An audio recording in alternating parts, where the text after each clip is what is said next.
Shalom, selamat pagi Bapak Ibu Saudara yang dikasihi Tuhan Yesus. Sungguh senang kita kembali berjumpa melalui renungan firman Tuhan yang akan kita baca dengarkan bersama hari ini.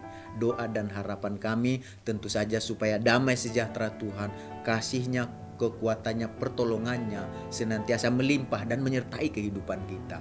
Mari kita satukan hati kita untuk berdoa sebelum kita dengarkan firman Tuhan. Tuhan Yesus yang maha baik, tidak berhenti-hentinya hati kami dipenuhi dengan rasa syukur dan terima kasih buat nafas kehidupan dan hari yang Tuhan berikan kepada kami di hari yang baru ini, dan kami akan menjalaninya sepanjang hari ini. Namun sebelumnya berkati dan urapi firman-Mu sehingga menjadi terang bagi kehidupan kami. Dalam nama Tuhan Yesus kami berdoa. Haleluya. Amin. Firman Tuhan yang akan kita baca dengarkan hari ini tertulis dalam Yakobus pasal yang kelima ayat 11. Begini firman Tuhan. Sesungguhnya kami menyebut mereka berbahagia, yaitu mereka yang telah bertekun. Kamu telah mendengar tentang ketekunan Ayub, dan kamu telah tahu apa yang pada akhirnya disediakan Tuhan baginya, karena Tuhan maha penyayang dan penuh belas kasihan. Dari ayat yang kita baca dengarkan hari ini, kita akan berbicara tentang bertekun melakukan kehendak Tuhan. Bertekun melakukan kehendak Tuhan berarti memiliki ketetapan hati yang bersungguh-sungguh untuk tetap berpegang teguh melaksanakan kemauan dan keinginan Tuhan. Sudahkah kita bertekun dalam melakukan kehendak Tuhan? Ayat yang kita baca dan dengarkan hari ini mengatakan kepada kita, sesungguhnya kami menyebut mereka berbahagia, yaitu mereka yang bertekun. Kata bertekun yang dimaksudkan oleh penulis di sini adalah berbicara tentang bertekun dalam melakukan kehendak Tuhan dalam segala keadaan. Selama kita masih diberi napas kehidupan di dalam dunia ini, keadaan kehidupan yang kita jalani tidak selamanya sama, tetapi berubah-ubah dan tidak tetap, sehingga menyebabkan kehidupan yang kita jalani tidak selalu berjalan seperti yang kita inginkan dan harapkan. Ada kalanya kehidupan yang kita jalani diperhadapkan dengan keadaan baik atau buruk, dengan keadaan senang atau susah, dengan keadaan bahagia atau sedih, bahkan dengan keadaan suka dan keadaan duka. Dari kisah kehidupan Ayub, kita bisa belajar bahwa kita harus bertekun dalam melakukan kehendak Tuhan. Pada zamannya, Ayub ini adalah seorang yang terpandang, seorang yang terkemuka. Dan kalau kita baca di dalam Ayub yang pertama, ayat yang pertama, ada seorang laki-laki di tanah Uz bernama Ayub. Orang itu saleh dan jujur. Ia takut akan Allah dan menjauhi kejahatan.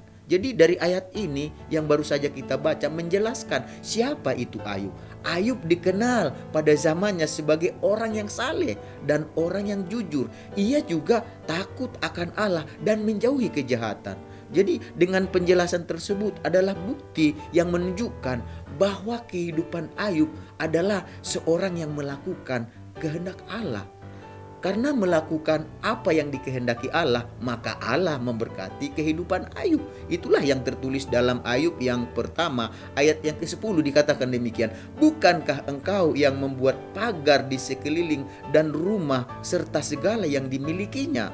Apa yang dikerjakannya telah kau berkati, dan apa yang dimilikinya makin bertambah di negeri itu. Oleh sebab itulah Tuhan memberkati segala sesuatu yang ada di dalam kehidupan Ayub. Karena apa?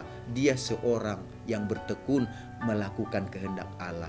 Bahkan di zamannya kalau kita perhatikan, Ayub juga dikenal sebagai orang yang terkaya yang ada di sebelah timur. Karena itulah yang tertulis dalam Ayub 1 ayat 3. Ia memiliki 7.000 ekor kambing domba, 3.000 ekor unta, 500 pasang lembu, 500 keledai betina, dan budak-budak dalam jumlah yang sangat besar, sehingga orang itu adalah yang terkaya dari semua orang di sebelah timur. Jadi namanya sungguh terkenal, namanya sungguh terkemuka. Siapakah dia? Yaitu Ayub. Dan itu dia peroleh karena apa? Karena dia seorang yang bertekun melakukan kehendak Allah. Jadi yang membuat Ayub sebagai orang yang terpandang di zamannya bukanlah karena ia seorang yang terkaya dari semua orang yang ada di timur, tetapi karena ia adalah seorang yang melakukan kehendak Allah.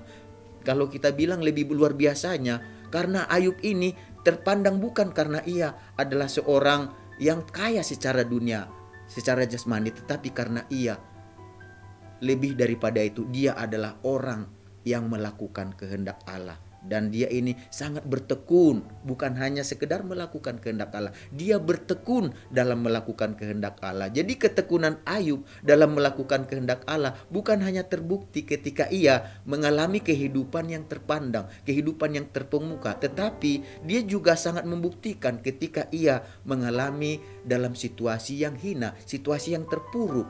Karena kalau kita perhatikan pada suatu hari, dalam satu hari, itu kalau kita perhatikan di dalam Alkitab, itu para pesuruhnya datang memberikan laporan kepada dia di mana harta kekayaannya dalam satu hari dirampas dan habis semuanya. Bukan hanya itu, pesuruhnya juga melaporkan bahwa dalam suatu acara anaknya semuanya mati karena kena bencana. Jadi ketika mendengar berita dari para pesuruhnya, apakah Ayub berhenti atau masih bertekun dalam melakukan kehendak Allah? Kalau kita baca di dalam Ayub pasal yang pertama ayat 20 sampai 21 dikatakan demikian. Maka berdirilah Ayub lalu mengoyak jubahnya dan mencukur kepalanya, kemudian sujudlah ia dan menyembah. Katanya, dengan telanjang aku keluar dari kandungan ibuku, dengan telanjang juga aku akan kembali ke dalamnya. Tuhan yang memberi, Tuhan yang mengambil, terpujilah nama Tuhan. Ayub masih mengatakan Tuhan yang memberi, Tuhan yang mengambil, terpujilah nama Tuhan. Ini menunjukkan, ini membuktikan bahwa Ayub bukan hanya bertekun melakukan kehendak Allah ketika mengalami kehidupan yang terpandang, kehidupan yang baik, kehidupan yang terkemuka, kehidupan yang mewah, tetapi dalam keadaan hina, dalam keadaan terpuruk sekalipun, dalam keadaan tidak baik sekalipun, ia tetap masih bertekun melakukan kehendak Allah. Bahkan Ayub masih bertekun melakukan kehendak Allah sekalipun seluruh tubuhnya ditimpa penyakit bara.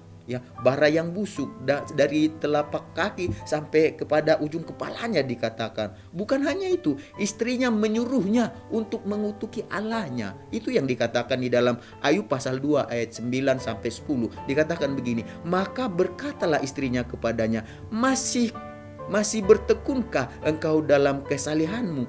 Kutukilah Allahmu dan matilah.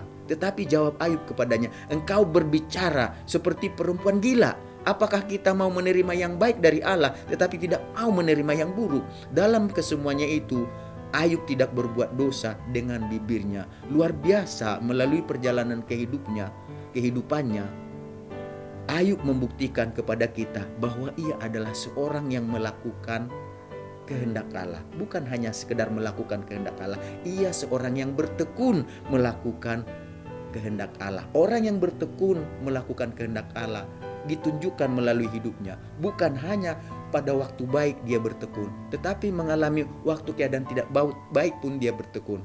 Waktu dia susah dia bertekun, waktu dia senang dia bertekun, waktu dia sakit dia bertekun, waktu sehat dia bertekun. Jadi di dalam segala keadaan, orang yang bertekun dalam melakukan kehendak Allah, dia tidak akan pernah mundur. Dia tidak akan pernah menyerah untuk tetap melakukan yang terbaik buat Allah yang dipercaya, buat Allah yang dia puji. Oleh karena itu, Bapak Ibu Saudara yang dikasihi Tuhan, pada akhirnya kalau kita lihat kehidupan daripada Ayub, karena dia seorang yang bertekun dalam melakukan kehendak Allah, pada akhirnya kalau kita perhatikan kehidupannya diberkati oleh Tuhan. Bahkan dikatakan apa yang telah hilang dari kehidupannya Tuhan kembalikan 2 kali lipat. Oleh karena itu Bapak Ibu Saudara yang dikasihi Tuhan Yesus, bagaimanapun keadaan kita, marilah kita belajar untuk tetap bertekun melakukan kehendak Tuhan. Karena kita percaya bahwa pada akhirnya sama seperti Ayub,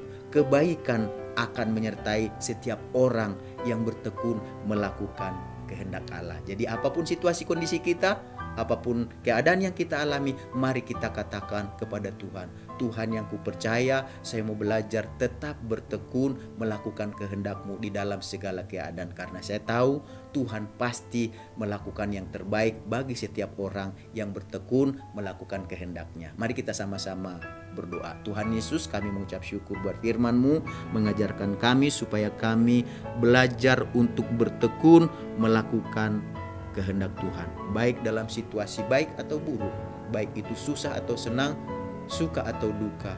Kami belajar untuk tetap bertekun di dalam Tuhan, maupun dalam situasi terkemuka atau hina, kaya atau miskin, dalam keadaan sehat atau sakit, kami mau belajar untuk tetap bertekun mencari kehendak Tuhan. Karena itu, jadilah kehendak-Mu dalam kehidupan kami, Tuhan Yesus. Kami mau menjalani sepanjang hari ini, tuntunlah kami, pimpinlah kami, segala berkat yang Kau janjikan dalam firman-Mu, kami percaya itu menyertai kami sepanjang hari ini. Dalam nama Tuhan Yesus kami berdoa, haleluya, amin. Selamat beraktivitas, Tuhan Yesus memberkati kita semuanya.